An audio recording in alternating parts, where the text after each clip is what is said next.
Hey friend, hey, my name is Martina Lindo, a multi-passionate creative who is convinced we can all live the life of our dreams. I'm a brand strategist, writer, storyteller, wife, mom, and wearer of many hats. And I believe everyone is uniquely positioned to use their voice to impact the world, no matter how big or small. And I'm challenging you to stop playing small and bet on yourself. Think of this podcast as being one of those deep and refreshing conversations you have with your best friend.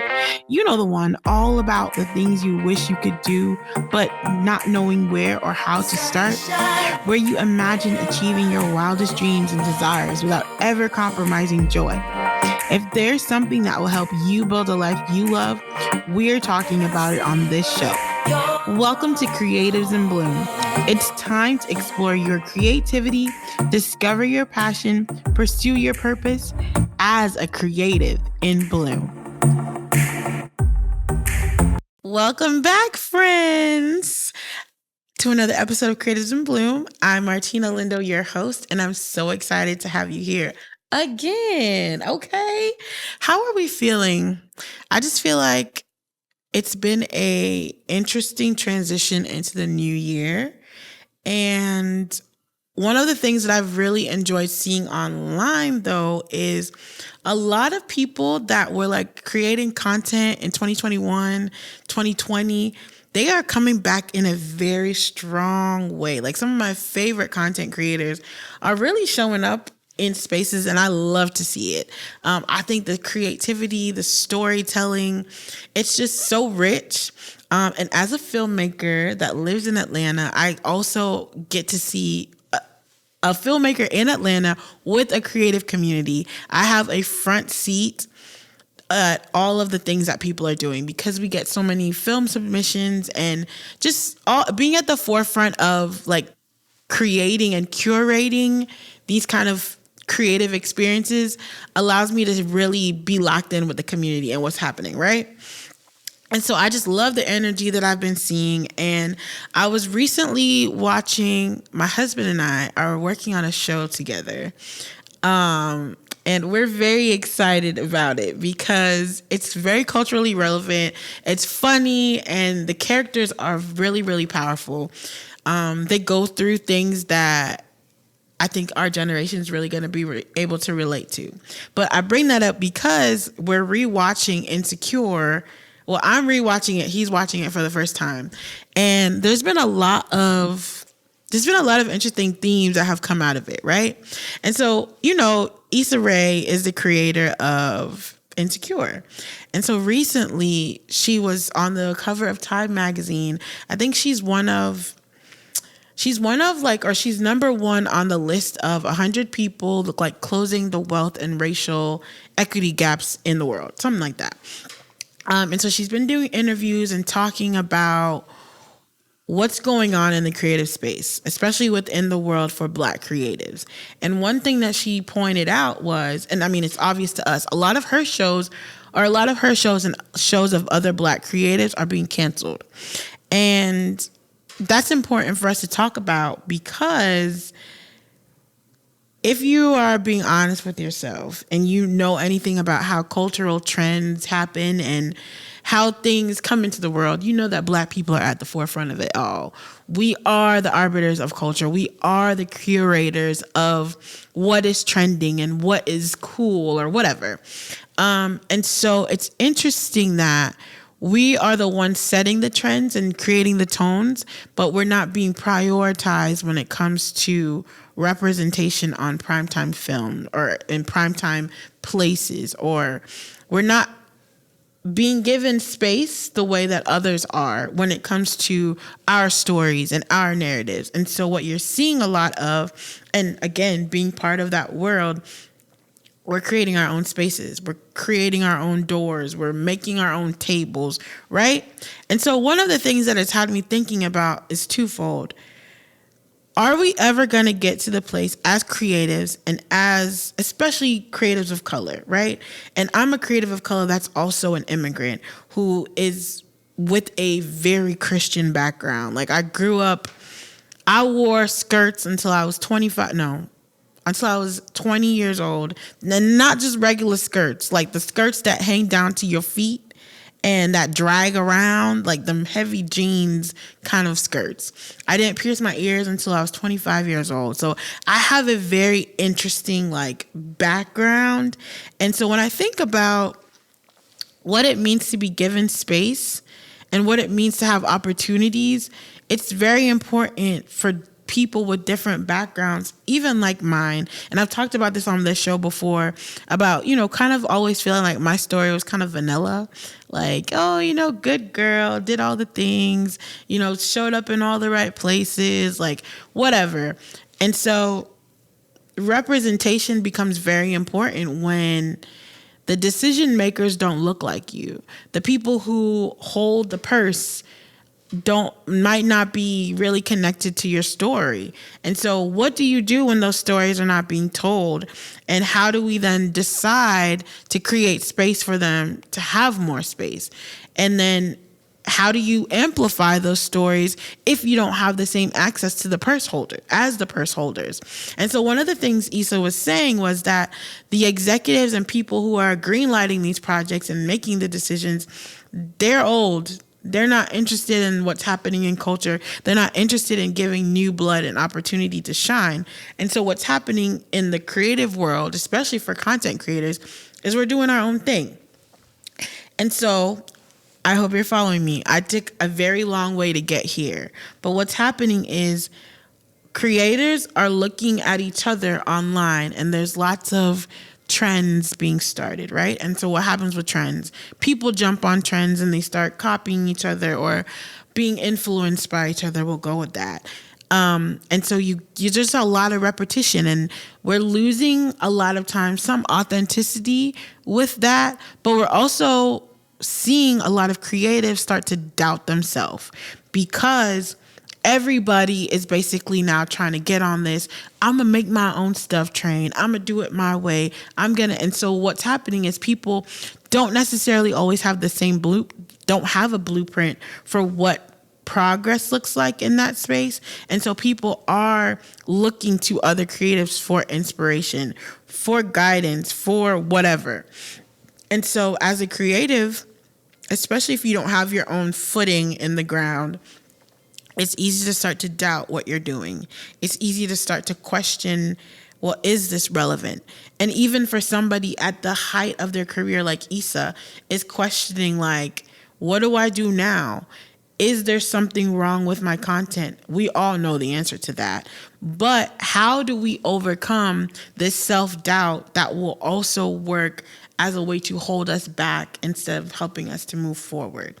And so what I want to talk about today is, how do you as a creative overcome self-doubt in a way that leads to confidence even if you are not confident?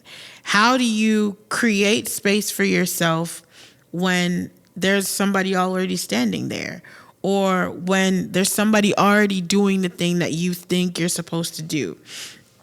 And the answer to it is very simple. You do it anyway, right?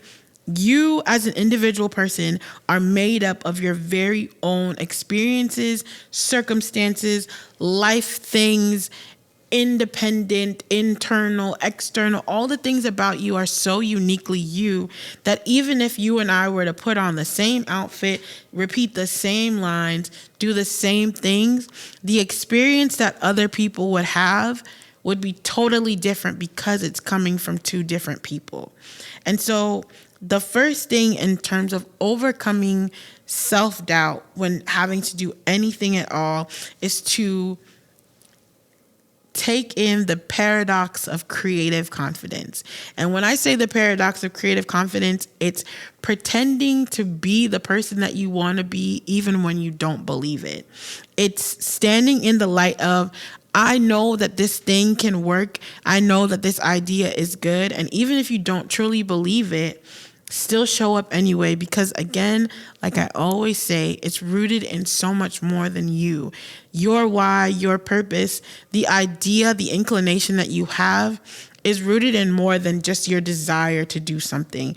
It's connected to somebody else in a way that you won't understand until you get to the other side. And in order to get to the other side, that means taking the leap and doing the thing. And so one of the things that I think about is when we as creatives struggle with confidence or struggle with self-doubt, we don't give ourselves enough credit. I know that I am the queen of this. I sit at the head of the committee of not looking at the receipts. Like, you have so much evidence in your life that you're good at what you do. And so this doubt that keeps creeping in is less about your ability to do the thing and perform and do it well, and more about your insecurity and your inability to accept your role in the thing as being valuable. You as a creator have to see that the thing that you're doing is valuable, and you have to accept that you are the person that was made to do it. If you don't see that, if you don't accept that about yourself, if you can't stand in the light of, dang, I'm really supposed to be doing this. Like, this is really a me thing. Like, this is my moment. If you can't ever get to that space, you're going to always be in doubt. You're going to always hold yourself back. You're going to always find ways to self-sabotage. Your progress, your motivation won't always be there, because if you can't see through the lens of, wow, I'm powerful and this is important, then self-doubt is always going to show up. So what I encourage you to do is something that I've always done. And when I say always, I mean like in the last year. You take a journal, a notebook, a notepad, something that you have in your phone, and just track your wins. Write down, even if it's the smallest thing, like, I finished a project today. I got a new opportunity. Somebody commented on something and said, wow, I really needed this. Like, whatever those little wins are, you keep track of them. And every time that little doubt comes into your mind, you pull up that notebook, you pull out that journal, you pull out that whatever thing that's you're tracking your wins with, and you look at it and you remind yourself that, yes, actually, this is where I'm supposed to be. Yes, actually, this is what I'm supposed to be doing. So that self-doubt, it gets erased by the evidence of work. It gets erased by the receipt of, actually, no, I did this thing. And one of the things that I really have done, and I've actually been doing this, the things that when you make an impact in somebody's life, that is an actual real person. Like, it's flesh and blood being impacted by something that you did. And that's important. So when you think about your value in relation to somebody else's life, if you are able to put that memory in a bank that tells you that if you don't keep showing up and doing that thing, you're taking away from somebody else's forward movement. And so even though you're doubting yourself and you're fearful or whatever, your lack of showing up is going to cause somebody else to be delayed. And so if you're not grounding yourself in that recognition, then you have two options. You feel the fear and you do it anyway, or you just stop, because what you don't want to do is have people depending on you, and then you start letting them down. You start not showing up, and now the thing that they've become dependent on in you is no longer there. And so me personally, I'd rather you just not give it to me at all. I don't want to experience that good thing from you and then have you take it away. So you've got to position yourself mentally, emotionally, physically, so that you can show up despite the doubt, because now you have somebody that's leaning on you for this progress, for this opportunity. And I know it sounds like a lot, right? It sounds like a huge responsibility, but guess what it is? Like, when we as creators sign up for doing things, creating things, we become the curator, the arbiter of something that's important, something that matters, something that's rooted in more than just the day-to-day things of life. Like, I always think about this. If one day my co-founder and I, Janelle, we have onto ATL, if we just decided, like, girl, this is too much work, I'm tired, we're not doing this anymore, I guarantee you there would be some kind of riot at our front door, because the community has become so dependent on this space.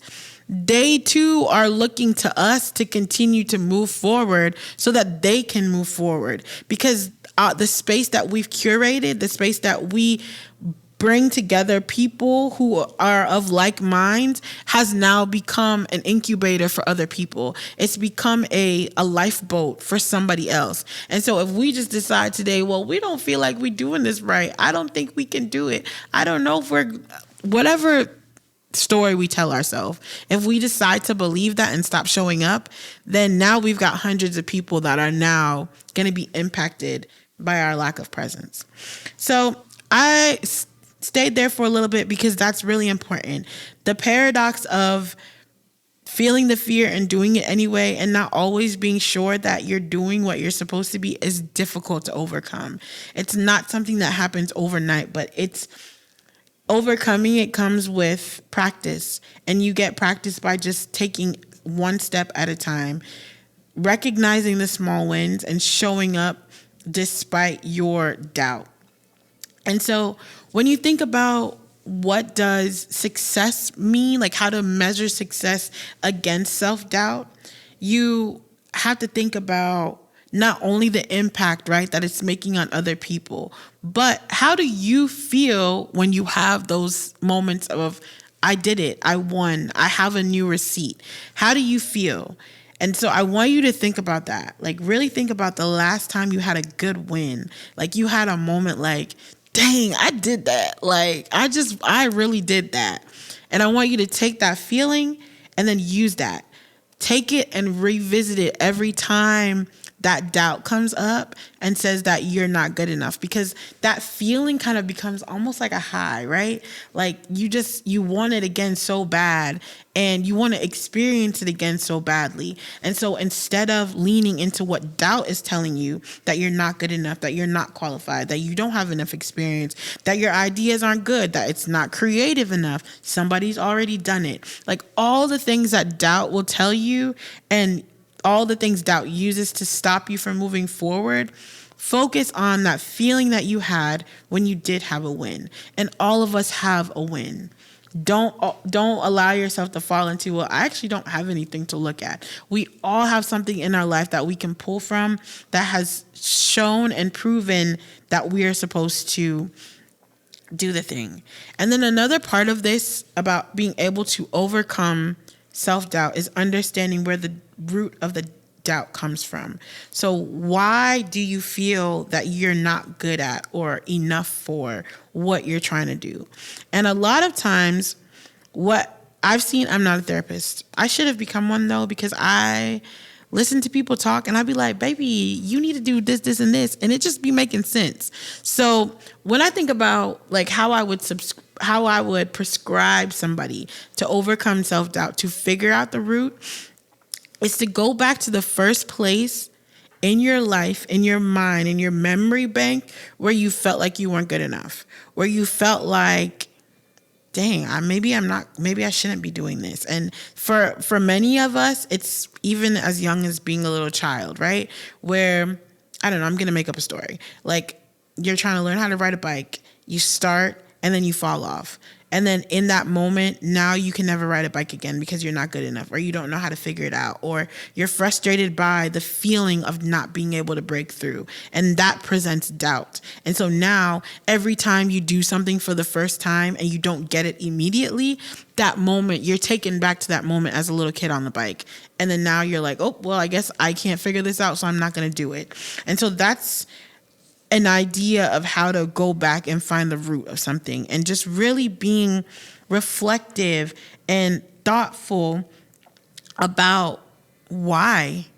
And even when we think about the common sources and the common places that we'll find doubt, right?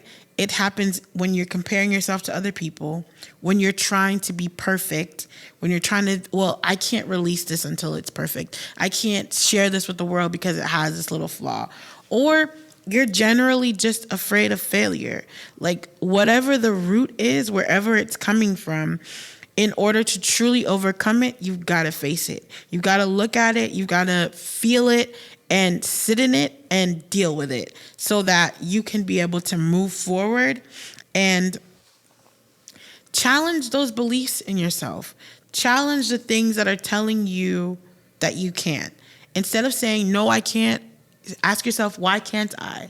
Why am I not Or why wouldn't I? Why am I not the person for this? You have to be able to push back at your own self and say, actually, no, this thing was created for me and I got to show up and I have to do it. So you've got to understand the root of your self-doubt. That's the only way for you to be able to build the confidence to have success. And so when you overcome that self-doubt and you recognize where it is and what triggers it, now you've got to come up with a plan. Now you've got to come up with strategies to say, okay, if I feel this thing happening, I'm going to do X, Y, and Z so that I can focus on where I'm trying to go and not be distracted by the emotion of this fear that's trying to overcome me. And so whatever your strategy is going to be, again, not a therapist, not a psychologist, but you need to connect yourself with resources that will allow you to build up that toolbox that you can pull from and say, okay, I'm not going to focus on how I feel. I'm going to focus on what I can control. I'm going to focus on who I'm becoming. I'm going to focus on the goal that I have and coming up with a plan to get there. And then again, this is something that I used to do that I really want to get back to, is spending more time just journaling, writing things down and being able to pull back or look back at them as a source of, oh, actually, this is what I was doing at that time, and that's why I felt like that. So that when it comes back again, when you experience that feeling again, you're able to pull from it, learn from it, and move on. But ultimately, if you're doing all these things and you can't get a breakthrough, you need to talk to somebody, baby. You need to get with somebody who's qualified, confident enough to help you break through, because self-doubt could single-handedly take out your whole journey in life, because you're going to constantly be pushing back against a feeling of not being good enough, a feeling of fear, a feeling of lack that is often in our head and not anything real. And I mean, sometimes there are reasons to doubt, right? There are reasons to pull back and be like, actually, let me think about this before I make a move. Let me consider that there might be another option here.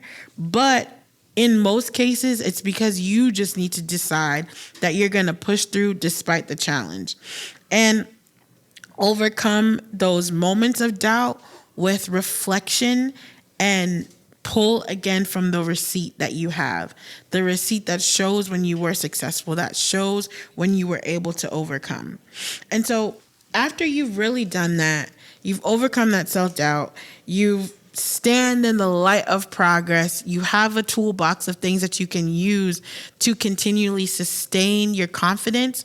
Now you need to take that and nurture your creative identity so that every time you're presented again with a moment of doubt, you know who you are creatively. You know that you are a successful artist. You are a successful vocalist. You are that, I don't know, amazing director, writer, storyteller, whoever you are, whatever you're creative, you have that new identity that's been formed because you've been nurturing it, because you've been taking care of it.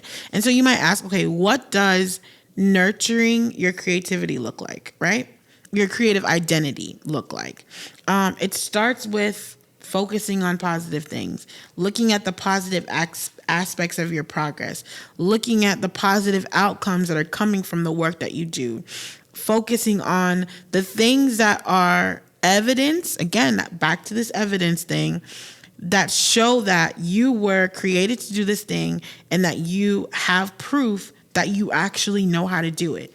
And on top of having proof that you can do it, you have people that can also vouch for the success of you doing that thing. And so when you nurture your mind, when you nurture your thoughts, when you nurture and affirm yourself in the value that you bring, those practices allow you to sustain that identity even when something else will present itself to say that you can't do it. And so finally, even when all of those things don't work and you still can't seem to overcome the self-doubt, I'm happy to report that you still have to show up, that you still have to do it. I'm not giving you an option to like not do it, because that's just not an option, right?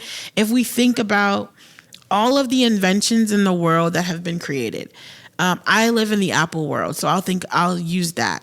When they were creating the newest iPhone, or when they were creating the newest product that we use, I'm sure there were moments that something didn't work, and that was not a opportunity to abandon. It was a moment to reassess. And there are going to be times when you don't see proof, you don't see evidence, you don't feel affirmed in who you are and your creativity. But what you will always have, and what I hope you will always have, is the decision that you can make. That despite the challenge, despite my fear, despite my self-doubt, despite all the things that keep telling me that maybe this is not it, you still can make a choice to pursue it anyway. You still can make that decision to go towards creativity, to pursue your practice in a way that allows you to get closer to who you're supposed to be. And so when you do that, and then when you do have that win, you can use that to help with your confidence. And then it will be a new win in your book, because you, despite feeling the doubt, despite feeling the fear, despite feeling underperformative, I don't think that's a word, but we're going to go with it. You allowed yourself to still show up and do the thing in a way that allowed you to create, that allowed you to produce. And so my hope for you today is that as you continue to claim your space in the world as a creative, because we all have the opportunity to occupy space, we all have the obligation to occupy space with the gifts that we have. Doubt is always going to be something that we have to overcome, because in reality, there's always somebody that's going to be better than you. There's always going to be somebody that's more qualified than you. There's always going to be somebody that can probably do it in a way that you won't. But you have to be sure that what you're doing is important, that it is valuable, that despite your doubt, despite whatever fear might present itself, you, the person, still have value to offer, and that your value looks different than the next person next to you. And so comparison, perfectionism, all the things, all the isms that come to stop us become mute when we recognize and we ground ourselves in the uniqueness of what we have to offer.